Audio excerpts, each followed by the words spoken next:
Hello guys, good day. Ito yung Buddhist na seminar or training on One Health and Wildlife Disease Surveillance. Sponsored by BMB Manila. Ito yung pag-aaral tungkol sa zoonotic disease.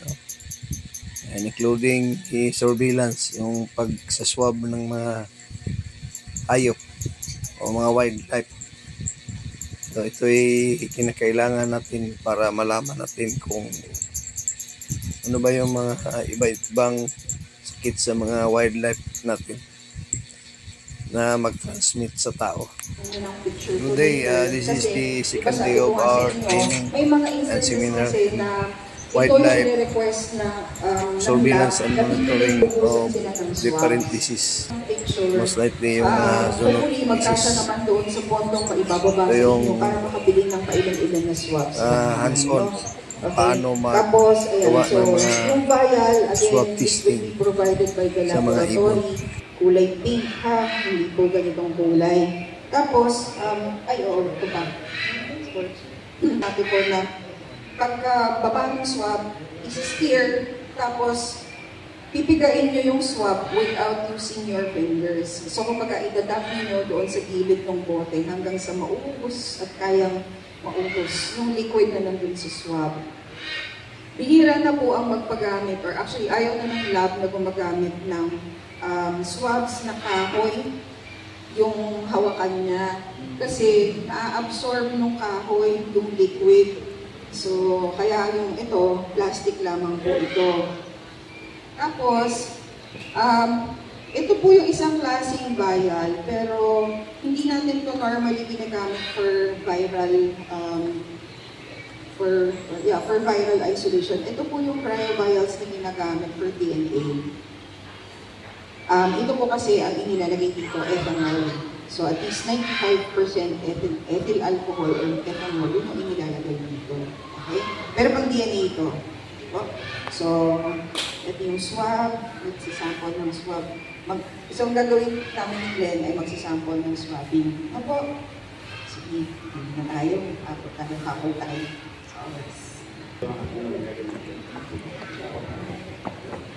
Wala lang, masking sir.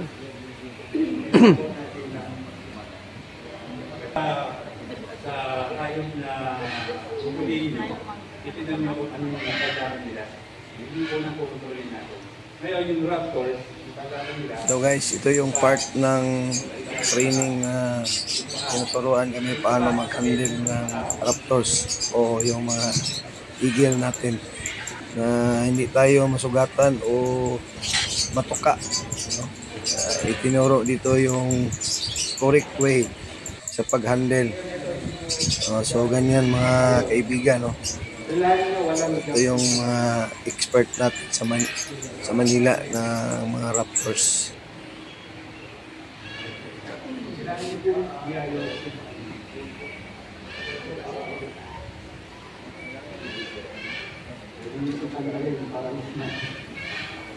Tawagan nyo, kontrolan ako ng pain.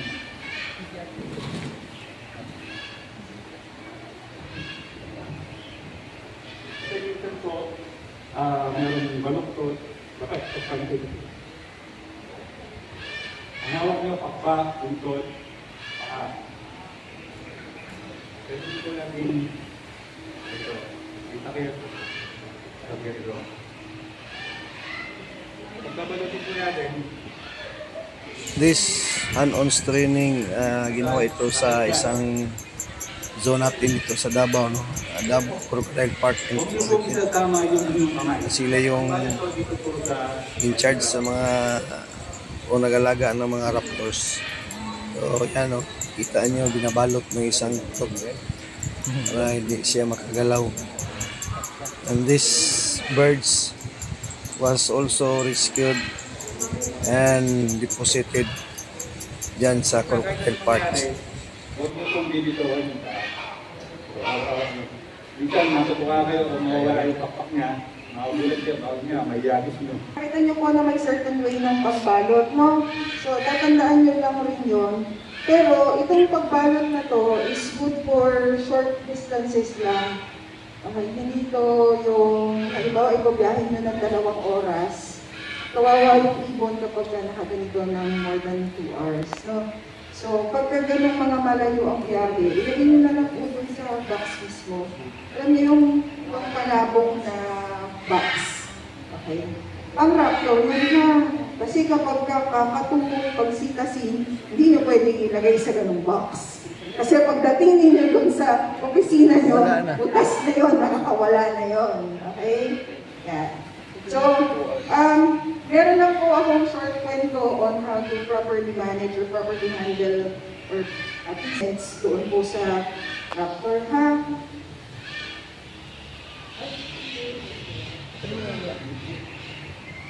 Tandaan niyo lang po, kasi yung count niya, hawak niyo yung paa, hawak niyo yung buntot, pati yung pakpak, lahat yun nakaikot sa gano'n.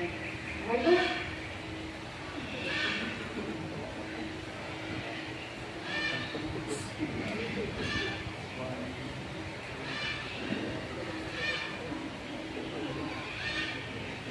Guys, dito na banda sa video natin itinuro ni Doc Risa Fernandez Salinas na paano i-check up o check yung isang ibon if may injury siya o wala bago natin i-conduct yung sinasabi na swab testing.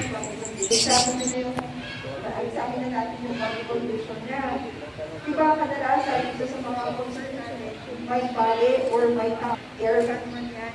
So tinitingnan natin yung pakpak. Pag i-examine nyo yung pakpak, tandaan nyo kayo ang procedure ng turo nito sa mouse, sa video, sa kamay ka ha. Yung kabilang kamay nyo, slide yung pababa. Para na-let go yung may awak ng ibon, na-let go yung sa kanya, yung dulo ng primaries, pwede nyo lang buksan. So, ma-examine nyo na, makikita nyo na may tama ba? May nakausap yung bang buto. Ang chances na mababalian siya, mas minimal. Okay? Huwag lang sobrang gigil, ha? Baka naman manggigil kayo. Okay? So, yan. Tapos, pagbalik, Dito po na part sa video itinuro ng naghawak ng ibon kung paano pabukahin yung tuka ng isang ibon para madali mag-swab kasi mahirap magbuka yung beak ng isang ibon. So nagturo siya kung paano na madaling mabuka yung beak ng isang ibon. Dito, tapos dito guys, tinuro na ni Doc yung procedure ng pagbukas ng swab materials para madali lang sa yung direction ng pag-swab sa ngalangalan ng isang ibon. Hindi siya pwede daw iba-ibang direksyon, dapat one direction lang, up and down, up and down, up and down. doon sa hila. Ang hirap pagkakaliit na ibon eh. Minsan mag-close ka pa. Okay? Pag nag-close, as long as yung swab, yung dulo, yung cotton, hindi tumidikit dun sa dila niya at nandun sa pinakakaloob-looban, okay lang. Pero kapag yung at-the-process kayo ng paglabas, tumidikit yung swab dun sa dila niya, oropharyngeal. So, oropharynx. Kasi respiratory tract yung tinitingnan natin. Or respiratory tract infection. Okay, so, yung swab, may hanggang hindi ready yung hayop. You ensure first na nakabukas na yung bibig niya bago siya. Dito na part sa video, ito na yung actual na demo, no? Yung swabbing materials o yung cotton pinasok sa ngalangalan ng isang ibon. Tinawag yung mga participant para makita talaga kung paano. Without holding the swab, without holding the dulo of the okay? Tapos balik lang yung takip. Tapos yung swab mo, yung tatapon. Balik na lang. Tapos coordinate Baka pwede gamitin sa ano. ay, bigla.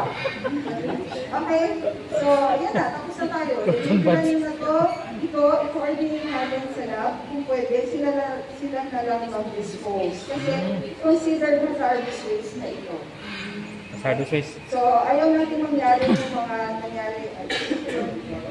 Ayaw natin na mangyari yung nakita natin during the start of COVID pandemic na yung mga swabs, gloves, nakakalat lang, natatapon sa kung saan-saan. Ito na yung part ng video na group na yung mag-perform Siya? sa ginagawa na swabbing or swab sa isang ibon. So, per group na yung mag-participate. So, group 1, titingnan yung tama ba ang procedure. Group 1, since simula yung paghuli ng ibon hanggang sa pagsagawa ng swabbing.